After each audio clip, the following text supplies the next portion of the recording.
On today's episode of Locked On 76ers, a surprise. Montrezl Harrell is back after being let go by the 76ers, opting out of his second year of his 2-year contract. Montrezl Harrell is back. What is going on? Let's talk about all the centers. Why is he back? How did this happen? Right here, Locked On 76ers. You are Locked On 76ers, your daily Philadelphia 76ers podcast. Part of the Locked On Podcast Network, your team every day.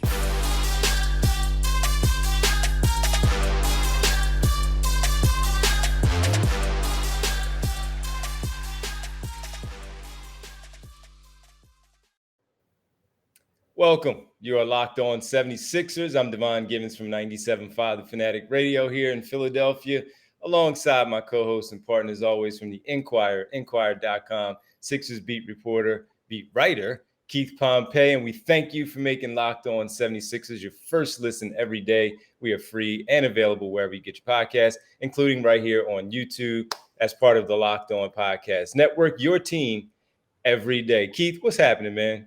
What's good, D? How you been, man? Oh, man, we got a Friday. If we wanted to play some basketball and we needed to find a center because we have all guards and wings, we could just go to the Sixers because they now have 3 big men. And we think about Paul Reed, who we'll talk about later.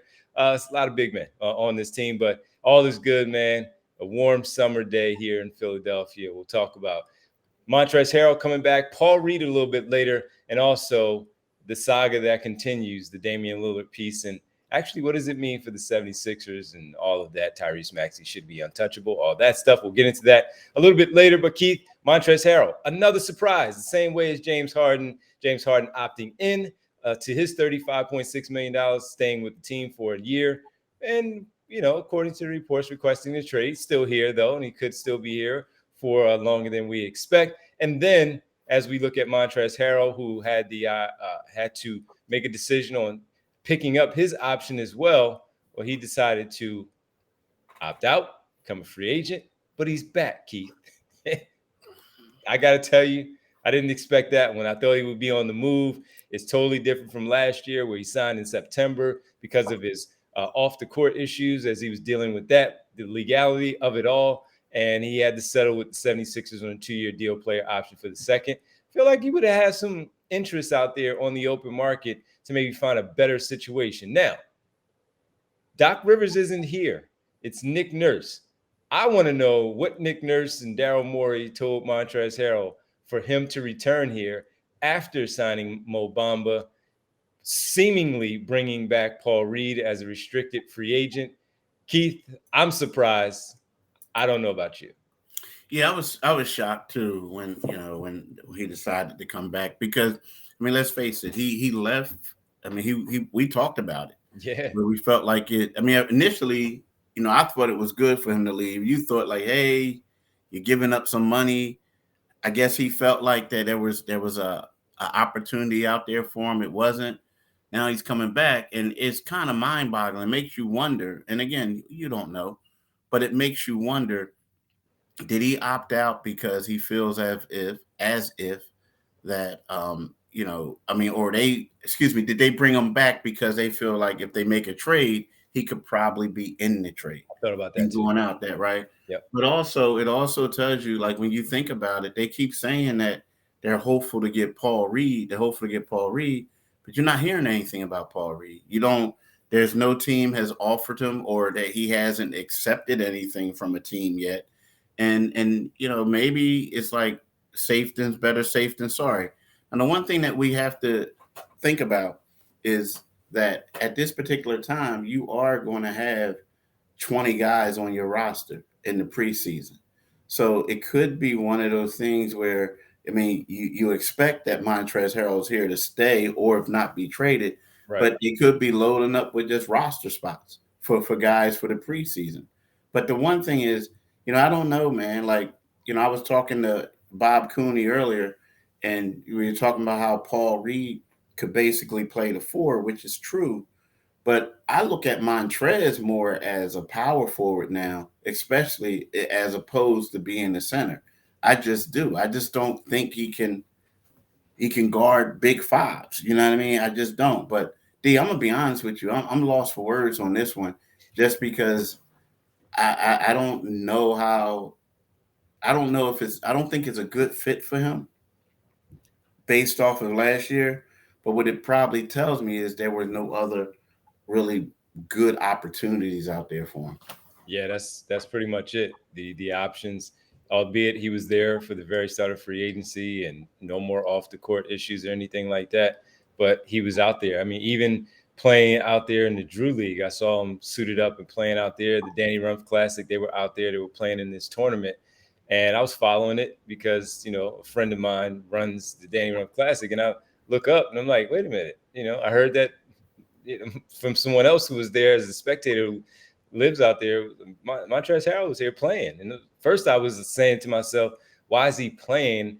Just wait until you sign your contract, right? Because you don't want to risk any injury by playing in some while you are competitive and you want to play basketball and all that stuff. Just give it some time before you go out there and play any games so you don't give yourself an opportunity to get hurt out there.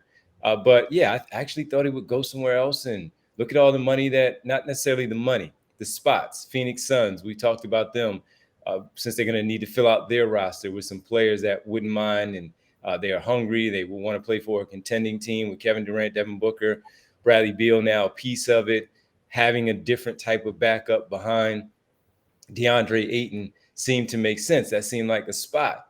Some of these other teams that you saw throw money at backup big men, it was just interesting that he didn't come off the board. And I guess he looked at things dried up and he felt like, let me just at least go back because they said they would have me back and I could work here with Nick Nurse, see if things are any different, because he looked miserable at really the second half of the season because he wasn't getting any burn. And now coming here, and as you said, maybe it's a possibility that he's involved in some package deal. If they have to use his salary to do so, then I understand that. And but yeah, I was surprised to find out that he would be coming back to Philadelphia. I really was. So yeah, so we'll see. And as far as your point about him playing the four, I could see that too. Yeah, small ball center, certainly he did it. He played well when he started for Embiid in those spot games where he had to start and decided to use Paul Reed off the bench instead of starting him. He played well, I thought, in a couple of those games. He really played well. But yeah, ideally, he's probably a four. The only issue you think about with him as a four man is on the perimeter trying to defend some of the more quicker fours. But I guess if he's playing the four and he's out there, that means that Nick Nurse is going to have him out there playing against a specific four and not just some agile four man that's out there running around where he can get in trouble, get into foul trouble, or just simply get blown by on dribble drives to get to the basket because he can't keep up with that player. So shocked, honestly, shocked. And we'll see how this one all plays out. So with it, you touched on the Paul Reed piece, Keith.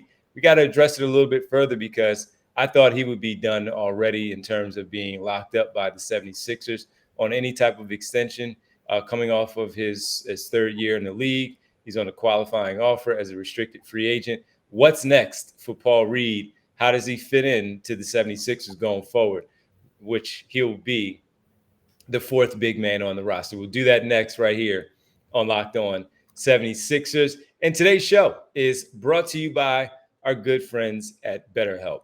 Sometimes, as we've talked about before in life, things can throw a curve your way. Tough choices, tough situations. The path isn't always very clear, and you don't want to necessarily just speak to your friends and your family. You want an outside voice that can help you out and kind of steer you in the right direction. So with it, when you're dealing with certain things about your career, relationships, anything else that's going on in your life, therapy can help you connect in a certain way that maybe, again, you can't get it anywhere else. So I've done it before. I've had to go into that direction and maybe, speaking to some other people just to kind of get some clarity, to try to get a different voice of making sure that I'm doing the right thing, that I'm okay, and making sure that I'm not going off on the deep end and needing to speak with someone about those issues. I have one spot for you, and that's BetterHelp. It's private, it's quiet, it's online. You don't have to leave your home. If you're thinking of starting therapy, give BetterHelp a try. It's entirely online. It's designed to be convenient, flexible, and suited to your schedule. And again, it's online, so you don't have to go anywhere. You don't have to worry about anybody. If you are concerned about someone seeing you walk into a doctor's office and you're a little embarrassed about it, don't be. But if you are, you have BetterHelp. It's very, very easy for you to work this way online. Just fill out a brief questionnaire to get matched up with a licensed therapist and switch therapists at any time for no additional charge until you feel the most comfortable of speaking to whomever you are about your situation. Let therapy be your mat with BetterHelp. Visit BetterHelp.com/LockedOnNBA today to get 10% off your first month. That's BetterHelp, HELP.com/LockedOnNBA. Thanks for making Locked On 76ers your first listen every day, every dayers. Tomorrow on the show, there won't be a tomorrow on the show, but we'll talk to you on Monday about the latest with the 76ers, their offseason, as we get prepared for the start of Summer League in Las Vegas. They finished with the Utah Summer League, Salt Lake City Summer League, pardon me. Now it's time for Las Vegas. We'll update you on that and the performances and all on Monday right here on Locked On 76ers. All right, Keith, Paul Reed, qualifying offer, restricted free agent. I thought it would be done already because we've seen backup centers Jock Landale let go by the Phoenix Suns. He signs a 4-year, $32 million deal with the Houston Rockets. Based on reports, only year one is fully guaranteed, but that's $8 million. Drew Eubanks signing with the Phoenix Suns. You've seen Robin Lopez already inked up, going back to the Milwaukee Bucks, teaming up with his brother in the front court. And so many other backup big men that we've seen have lined up deals around the NBA. And it doesn't mean that it has to be this big financial thing, Keith. It's just simply having a job. And while he can fall back on the qualifying offer and just sign that and become an unrestricted free agent next summer, I honestly thought that Paul Reed would have been inked up already, done deal, whether it was an extension for like 2 more years, another year, whatever it was. I thought it would be a done deal at this point. I'm surprised, too, that he is not locked up already in terms of his extension or new deal with the 76ers. I mean, I kind of thought that it would take a while, and the only reason why I felt that way is because he's a restricted free agent, and I felt like people didn't want to like lock up money with him, and then basically, Daryl came and swooped him in. But with that being said, if you would have told me last night that it was going to be Paul Reed over Montrezl over Paul Reed, I would have been like, okay, it's time. So the fact that it's still going on, it does surprise me a little bit. You wonder if maybe he feels like he's worth more money than people are willing to offer, right now. I mean, you look at his qualifying offer is like in the $2 million range. So that's like a minimum. Like he's basically, his offer is a minimum. So, with that being said, it's like trying to hold out to see if he could get some more money, perhaps, right? You just don't want to accept something and then you're like, hey, I'm this minimum guy. But, it's going to come a point in time where he's going to have to hurry up and make a decision on something. The Sixers keep saying they want him. But at the same time, I guess they're leaving them a message to him like, hey, bro, like this is what you're worth or whatever. You're going to have to come back and do it, because if not, we got spots that your spots are being taken. But the one thing that gets me is, but how does this Montrezl thing impact him? But also, how does the thing with the guy Philip Pretzever impact things too? Because he's going to get a minimum salary contract probably. So it's a tough situation, man. And is, you don't want to say they're squeezing them, but at the same time, you're looking at it and you see roster spots just going left and right. Yeah, and again, I brought up the other examples. You mentioned Philippe Petrusev or Petrusev. We have to figure out what's the exact way. P. We just call him P. Yeah, Phil. We just call him Phil. But yeah, I just look at some of the other names that are out there, and they're more offensive minded. But then you have somebody like Jackson Hayes, who was a first-round pick, who I honestly don't like at all. He has a motor. He has a lot of energy and all that. I don't think he's very good, though. But he got a 2-year deal with the Los Angeles Lakers. And Paul Reed, he is also an energetic guy who has played well in the postseason in spot duties when called upon. And he does not. So that's where, that's where it kind of got me a little bit. And then you just add on the piece of Montrezl Harrell coming back after seemingly on his way out to another team. And that's where it kind of leaves me a little baffled that he hasn't already lined up something. And to your point, he's restricted. So if the Sixers are waiting for somebody to set the market, if you will, and offer him something, but knowing it's going to be a low salary thing, they're like, all right, we'll just wait because we know he's not going to get a lot of money out there. No need for us to rush and put something out there that we really don't want to pay him. So maybe that's a part of it. And as you said, then the Philippe aspect of it, playing with the Summer League right now, are they going to offer him something? I tell you what, they're going to be battling it out. 4 guys, backup minutes behind Joel Embiid. They're going to be battling it out in training camp if all 4 of them are, in fact, back. And as far as you and Bob talking about him playing the 4, we've been talking about that for the last 2 seasons of him playing next to Embiid, playing the 4 spot sometimes. And maybe that's something that if he does come back, that Nick Nurse sees, and maybe he tries that a little bit more. He saw it against the Toronto Raptors just a little bit in last year's playoffs. And really ever since then, last season, coming to the 22-23 campaign, we didn't see it at all, those 2 guys out there on the floor. So Doc Rivers didn't find it necessary to do so. Maybe he will play some 4 minutes with the Sixers next to Embiid, or even coming off the bench next to Mo Bamba or Montrezl Harrell or Philippe if they do that. So I'm a little surprised that he has not already had his deal taken care of. And we'll see how long this one drags out and see what's next for Paul Reed. Yeah. Wish him luck. Wish him luck. Hey. Final segment on the other side, we'll talk about the Damian Lillard stuff, because we don't know, but the Sixers are involved just simply because they should be talked about when thinking about Damian Lillard. We'll give you the latest should the Sixers continue to reach out. And the latest thing I saw, it's pretty funny. And we'll dive into it next. Final segment here on this Friday, Locked On 76ers.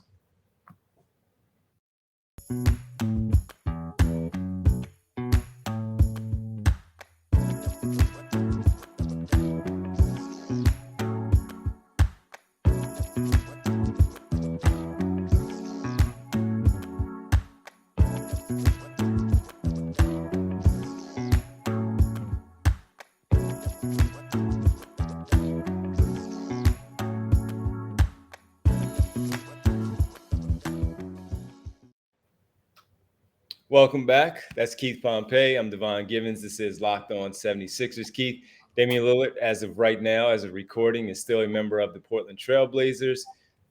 Deals have become official beginning yesterday.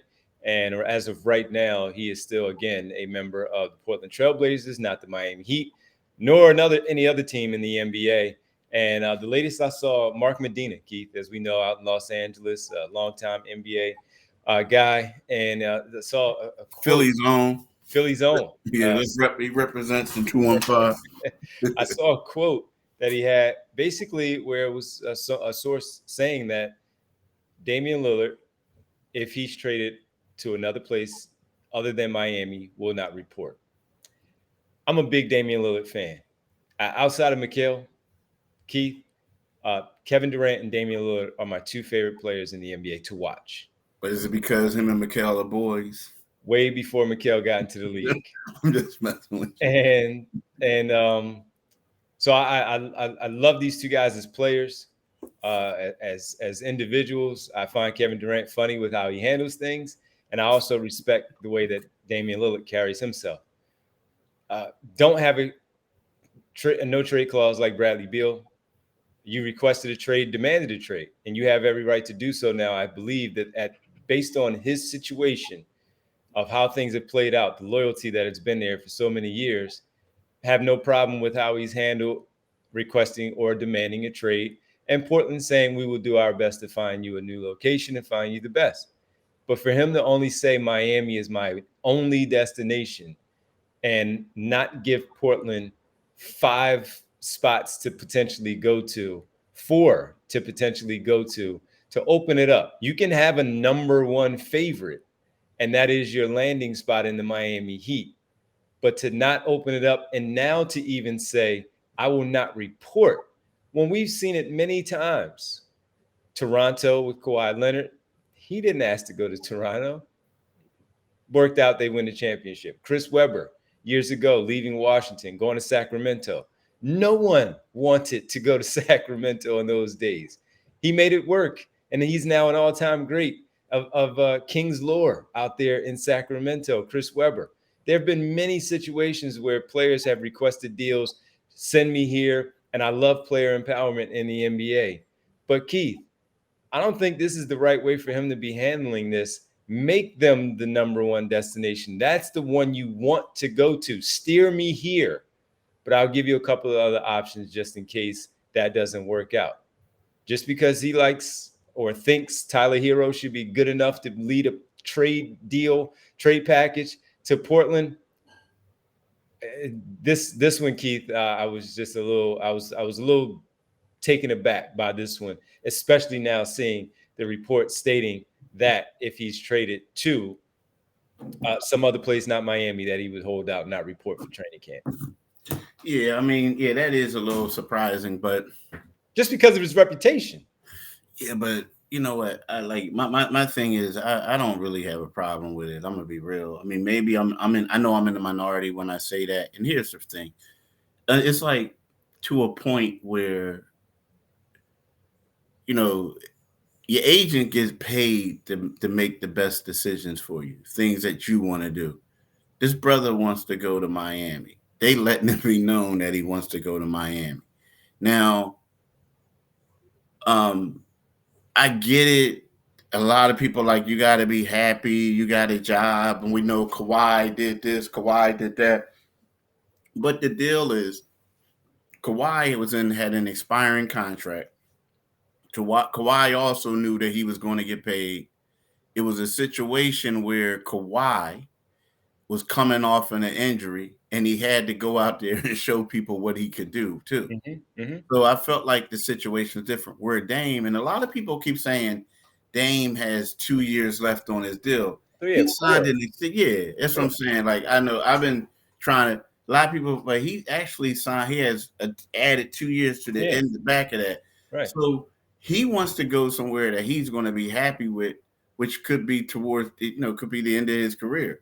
So, like, if you go somewhere else and you ain't happy, like, it ain't like, okay, at the end of the year, I get to go to Miami. Now, again, teams are going to do what they want to do. But I'm here to, if I was a general manager or president of basketball ops, and I'm hearing this right now, I'm like, thank you. I'm good. I can go to my owners. I can go to the fan base and, like, he ain't a good fit for us. We ain't going after him because he don't want to be here. The problem you have is the guy that's quiet, and then all of a sudden, because we know it, they know how to get out of a team now, these star players. Mm-hmm. What they do is they start being disruptive in the locker room. They start doing this. They start yapping at the coach. They don't show up. They don't do anything else after they say it. And then what happens? They get traded anyway. So the fact that he's like being proactive and saying it, I get it. People don't want to hear it. But it's kind of like in the NBA, it's different from the NFL. These players have power. They do.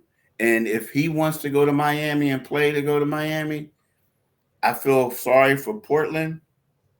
But y'all going to have to send on Miami. Not only that, think about something. If you're a free agent, right? And aside from the stuff we talked about, if you're a free agent and you're like, yeah, man, I really want to go to Portland. But Dame Lillard, they kept telling me Dame Lillard surpassed Clyde Drexler as the best player in franchise history, right? Surpassed Bill Walton as the best player in franchise history. Mm-hmm. And they wouldn't go about his wishes. What does that say about me? Like, you know what I mean? Yeah, so But for me, it's like it's not like they're not going about his wishes and trying to get him there. They don't like the return. They also have to look out for their franchise. Yeah, well, I mean, all I know is the Just problem because is they that's why. just because other people like Tyler Hero doesn't mean they have to like Tyler Hero. Yeah, well, then you're gonna have to do a Ben Simmons thing. Then, like, just saying we ain't trading you, Yeah, and you're right. gonna do this, and then it's gonna get worse. Because believe me, bro, the worst thing that ever happened to them is they got people talking. like it's not like back in the day. Sources said, nah, the agent is like, I'm going down to Miami and I'm gonna have a meeting with the Yeah, Miami Heat. You know what I mean, or stuff like that. So it's kind of like they got them looking bad. And like as from what I talked to somebody yesterday about the situation, they was like, what if you think about it, Keith, what are the Blazers doing? They said that they told Dame that they was going to upgrade the roster. Their two upgrades was re-signing dudes and drafting a guy to play, and the third one was drafting a guy to play his position. So they re-signed Matisse. They re-signed Jeremy Grant. Yeah, but who else you bringing in? Hey, listen, Yeah, I didn't say that he's wrong for wanting out. I just said for limiting just to one destination in the event that just because he thinks that's where he wants to be, and they're not giving up the players that he wants to play with, and Bam Adebayo and Jimmy Butler, or even Caleb Martin, but take this deal of Tyler Hero, Kyle Lowry, Duncan Robinson, some combination of those two, and some young players, and deal with it. It's like, hey, yeah, okay, Damian, you know what I'm saying? It's like I get it, but just because you might have an affection for that player and think he's good enough to be part of the deal doesn't mean it has to work out that way. So that's all. And look, man, I said that again because I'm a big fan of his game. And sure, I think he would help here in Philadelphia. He and Joel Embiid, there would be a dynamic 1-2 punch on this team. I even mentioned, as I was talking about on the radio, the Boston Celtics, he and Jason Tatum. There would be a tremendous 1-2 punch. And others also, if he were to go elsewhere in Brooklyn, playing with Cam Johnson as part of their team, same thing. So it's not like I'm just saying join the 76ers. No, I'm saying that you are so good that wherever you go, it's going to be a dynamic addition. It's going to be fantastic, especially, again, still playing for a contending team. Steering your way to where you want to go is understandable. If they don't like it, they don't have to do it as they try to rebuild their franchise. yeah. I got you. I That's all. understand. But you know what? If you got the power, bro, use. Let's see how much power he actually Look, yields. man, I tell you what. If I was an athlete, the way the Goodwins is going for this dude, Yeah, I would have them represent me in a heartbeat. sure. I mean, the funny part is, dude, they got that on lock.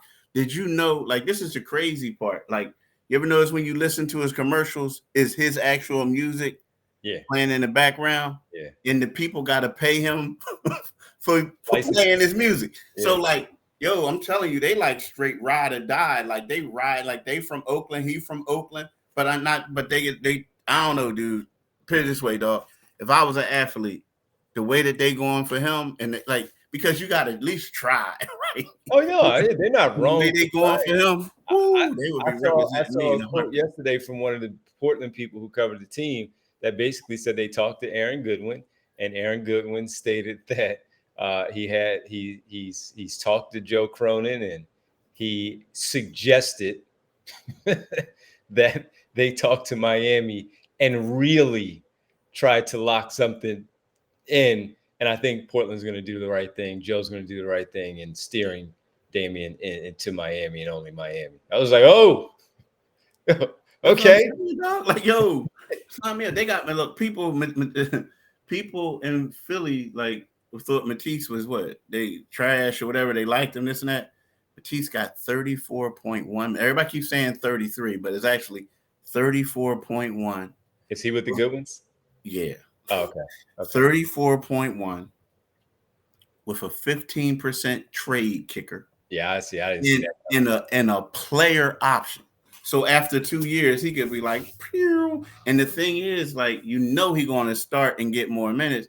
So then he's going to be back in the limelight as a defensive player.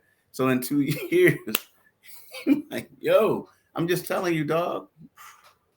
I'm telling you. Well, this whole thing is interesting. This whole thing is interesting. And with the Damian Lillard part. And James Harden is the second big name that's out there, of course. Tyrese Maxey conversation involving should he be traded for Damian Lillard? He would be fantastic with Joel Embiid, I think, as a partner in their offense. I really think that. Well, listen, man, that'll do it. That'll wrap things up for us. We thank everybody again for making Locked On 76ers your first listen every day. Everydayers. We're off tomorrow. We're off the weekend, but we will be back on Monday as we give you the latest on the 76ers and see how things go for them as they begin their time in Las Vegas, in the Las Vegas Summer League. So we'll update you on all of that. And hey, Keith, I mean, maybe some things will happen in Las Vegas because that's where everybody congregates, all 30 teams, all the executives and agents and all that stuff, players. Yeah. And we'll see if something does start to pop from there. Do you mind letting the good folks know where they can find us in the meantime?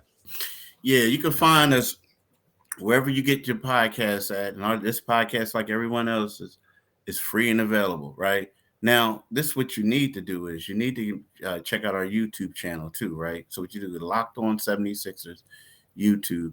And when you get on there, make sure you click on the Liberty Bell so you can become a new subscriber. In addition to that, you'll get notifications whenever we have new podcasts, right? But tonight from 6 to 10 p.m., do yourself a favor and listen to my man D on a Divine Giving Show on 97.5 FM from 6 to 10 p.m. You can also follow D on Twitter at DivineG975.